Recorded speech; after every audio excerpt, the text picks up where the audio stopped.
Seguimos. En el año 2011, Hungría reformó su constitución vigente desde 1949 para incluir el reconocimiento de sus raíces cristianas y además defender el matrimonio, la libertad educativa y la vida.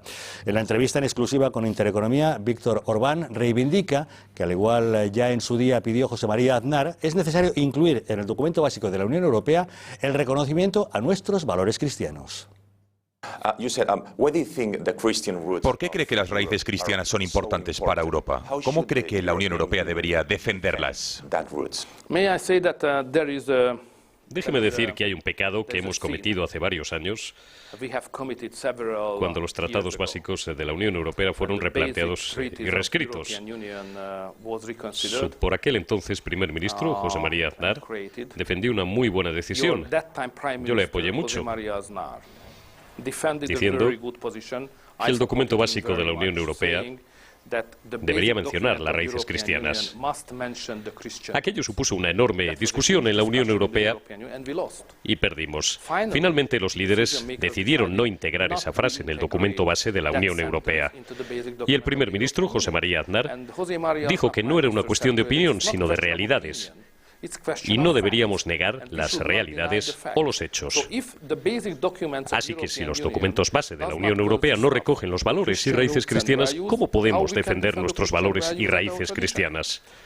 Tarde o temprano, dentro de la Unión Europea, deberemos replantearnos. Tenemos que actuar sacando a la superficie este asunto de nuevo y tenemos que discutirlo en el seno de la Unión Europea. La situación de la migración es una buena ocasión para ello, para dejar claro que este es un continente basado en valores cristianos, que pertenece a nuestras tradiciones, y tenemos que defender ese tipo de valores. Tenemos que levantarnos y posicionarnos en favor de ese tipo de identidad y valores. Creo que no debemos esquivar a hacer eso tarde o temprano.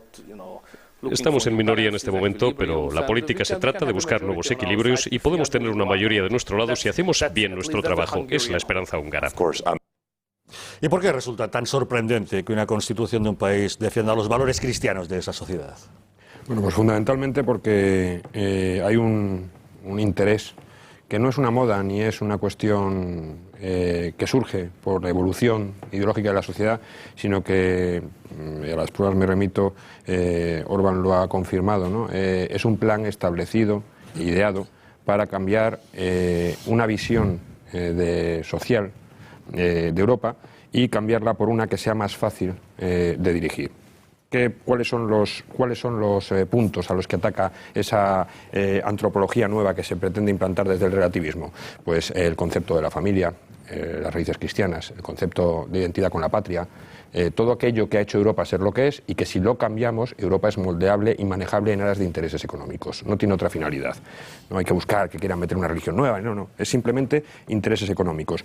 Y Hungría ha sido quizá el ejemplo que ha demostrado que se puede luchar contra esa imposición, que la Constitución Europea está bien para fijar determinados funcionamientos dentro de la Unión, pero que las ideas y los valores y lo que cada sociedad, cada país, cada patria quiera, son los que refleja su Constitución. Y Orbán no le han dolido prendas en defender esa identidad, esos valores, esos principios. Hablábamos de defensa de la vida, defensa del matrimonio entre un hombre y una mujer, identificación con los valores cristianos, que fueron los que han hecho Europa, el concepto de bien y mal en Europa, el delito y la virtud es lo mismo que el pecado y la virtud civil y la virtud religiosa. Entonces, no se han ocultado y han mantenido la llama de un posible resurgir en muchos países. Los países como España, en los que tenemos quebrada la identidad nacional, en la que ha entrado este relativismo de golpe, no se ha defendido la familia, de hecho se la ha atacado, no se defiende que los padres tengamos derecho a elegir la educación de nuestros hijos. Ocurre en España, ha ocurrido en Italia, tenemos problemas de identidad nacional, tenemos separatismos cada vez más contundentes, no estamos dando pasos hacia corregir esa situación. Hungría es un país que no tiene esos